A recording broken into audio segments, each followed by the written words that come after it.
इलाके की घटना जगदीश नगर चौपाटी पर कुत्तों को घुमाने लेकर गए कुछ अज्ञात लोगों के द्वारा कुत्ते को डांटने को लेकर 3 युवकों में झगड़ा हो गया।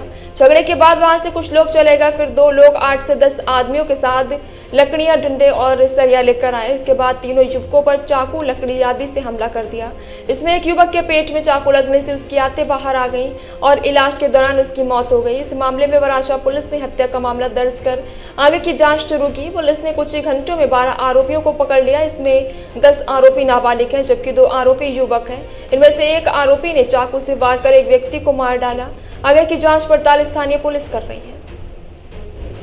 સુરત શહેરના વરાછા પોલીસ સ્ટેશન વિસ્તારમાં આવેલ જગદીશનગર ચોપાટી ખાતે 3 વ્યક્તિઓ પોતે ત્યાં ગાર્ડનમાં બેઠેલા એ દરમિયાન આ કામના આરોપીઓ પોતાનો ડોગ એટલે કૂતરો લઈ અને ત્યાં ગાર્ડનમાં આવેલા અને આ કામના ફરિયાદ પક્ષના ઉપર ડોગ શરીર ઉપર ચડી જતા ફરિયાદ પક્ષે ના પાડતા આ બાબતે આરોપી ઉશ્કેરાઈ ગયેલા અને બોલાચાલી ગાળાગાળી કરી અને ત્યાંથી ચાલ્યા ગયેલા અને થોડી વાર પછી આ આરોપીઓ એક સમ થઈ ગેરકાયદેસર મંડળી રચી હાથમાં લાકડી તેમજ છરી જેવા હથિયાર લઈ અને 2 આરોપી તથા અન્ય 10 બાળ કિશોરો સાથે આવી અને મારામારી ઝઘડો કરી અને આ ગામના ફરિયાદી તેમજ સાહેબોને શરીરે માથાના ભાગે, ગાલના ભાગે અને પેટના ભાગે ઈજા કરી અને ગંભીર ઈજા કરી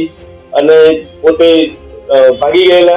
આ બાબતે વરાછા પોલીસ સ્ટેશનમાં ફરિયાદ નોંધાવતા વરાછા પોલીસ ઇન્સ્પેક્ટર તથા તેમની ટીમે આ ગુનાના કામે કુલ 2 આરોપીઓની ધરપકડ કરેલ છે અને અન્ય 10 બાળ કિશોરોને પણ ડિટેન કરવામાં આવેલ છે।